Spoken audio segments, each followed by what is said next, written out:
L'auteur de ce livre, c'est le bien-aimé frère Devin Fromke. Le titre du livre, Suprême Intention. Nous sommes au chapitre 7.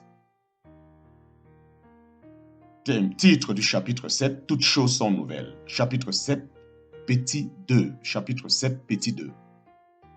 Dans la deuxième épître aux Corinthiens, au chapitre 5, Paul semble toucher le cœur du problème. Il explique ce que c'est. Il explique ce que c'est qui l'a conduit à une vie qui n'a pas d'autre centre que Dieu. Pour Paul, être une nouvelle créature en Christ est plus qu'une position doctrinale. C'est une expérience réelle produite par une révélation. Être avec Christ en Dieu, pour lui, c'est prendre note de tout avec les yeux de Dieu. C'est voir, interpréter et rapporter tout à lui. Quelqu'un qui est entré dans cette expérience n'a pas besoin qu'on la lui explique. Il sait ce que cela signifie d'être libéré des chaînes qui le liaient à ce vieux centre terrestre où l'on rapporte tout à soi et d'être transféré dans un monde nouveau, dans lequel tous les événements sont jugés selon qu'ils affectent Dieu, selon leur incident par lui. C'est pourquoi, si quelqu'un est en Christ, il est une nouvelle créature. Les choses anciennes sont passées, voici, toutes choses sont devenues nouvelles. En parenthèse, 2 Corinthiens chapitre 5, verset 17. Examinons maintenant 4 des changements qui vont se produire quand nous commençons à prendre connaissance de tout avec ses yeux et que, pour toute chose, notre critère d'appréciation est la mesure dans laquelle elle contribue à réaliser sa suprême intention. Un nouveau point de vue. Point numéro 1, un nouveau point de vue. Dans 2 Corinthiens chapitre 5, verset 16, Paul écrit « Désormais, nous ne considérons et n'apprécions personne d'un point de vue, en parenthèse, purement humain, en nous fondant sur une échelle de valeur. Désormais, nous ne considérons et n'apprécions personne d'un point de vue, en parenthèse, purement humain, en nous fondant sur une échelle de valeur. En nous fondant sur une échelle de valeur naturelle, en parenthèse, non, même si nous avons naguère apprécié Christ d'un point de vue humain, ce n'est plus de cette manière que nous le connaissons. En parenthèse, Nouveau Testament, version simplifiée. Autrefois, nous ne regardions qu'à notre faiblesse et à nos insuccès pour n'arriver qu'au désespoir. Nous vivions sous les yeux scrutateurs de nos semblables pour n'aboutir qu'à l'esclavage. Maintenant, c'est avec ces yeux que nous enregistrons tout ce qui se passe et que nous considérons la pierre brute que nous sommes et sur laquelle il est en train de travailler. Mais nous voyons aussi plus loin le produit fini qui va en sortir. Nous nous voyons nous-mêmes comme lui. Nous nous voyons nous-mêmes comme lui nous voit. Non la pierre brute, mais la pierre façonnée qui réjouira son cœur. Quelle différence! Quelle différence! Nous voit nous-mêmes et voit les autres, non plus selon la chair, mais les voit comme Dieu les voit. Ces pierres vivantes qu'il va bientôt assembler pour constituer le temple des siècles à venir. Comme nos désirs et nos problèmes paraissent petits à côté, mais que c'est merveilleux d'avoir part à quelque chose d'aussi grandiose que son intention suprême. Point numéro 2, un nouveau principe de relativité.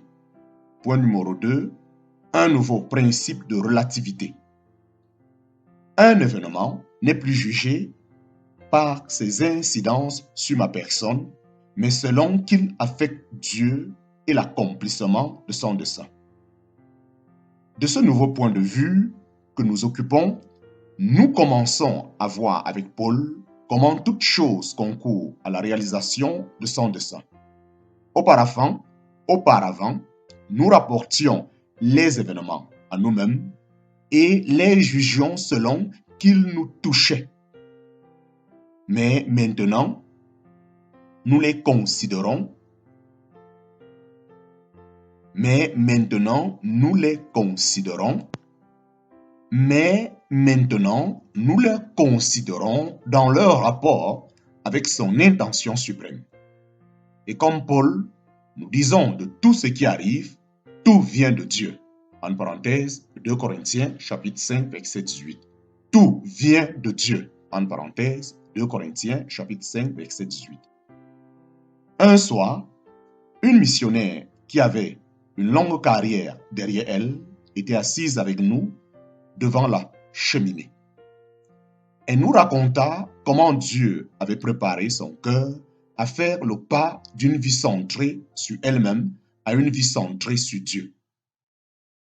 Elle expliqua comment, depuis des années, quand les circonstances devenaient trop difficiles ou les problèmes trop brûlants, elle avait l'habitude de pousser un gémissement intérieur et de se mordre la lèvre.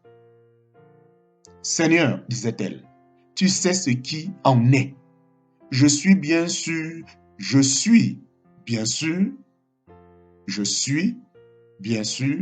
que tout concourt à notre bien. Je pense donc que je dois pouvoir supporter cette chose-là, puisque pour finir, j'en tirerai bénéfice. » Ce soir, poursuivra-t-elle, je suis entré dans une nouvelle vie. J'ai vu s'établir des rapports nouveaux entre Dieu et les événements. Elle exposa ensuite comment elle était depuis très longtemps la victime, en parenthèse, inconsciente, d'une relation fausse, victime d'une fausse attitude vis-à-vis des circonstances. En rapportant tout à elle-même, elle espérait que les événements finiraient par lui être profitables. En rapportant tout à elle-même, elle espérait que les événements finiraient par lui être profitables. À quel point confessa-t-elle? J'ai été moi-même le centre de mon petit monde religieux. Sans m'en rendre compte, j'ai essayé de me servir de Dieu et je n'ai vu dans mes expériences douloureuses que quelque chose qui m'affectait personnellement. Mes intentions étaient bonnes, mais j'étais absolument aveugle. Ce soir, ajouta-t-elle, j'en suis venu à voir la grande différence qu'il y a entre s'occuper de Dieu lui-même et ne s'occuper que de soi. Le Saint-Esprit m'a révélé ce que Paul entendait quand, de son point de vue nouveau, il ramenait tout à Dieu.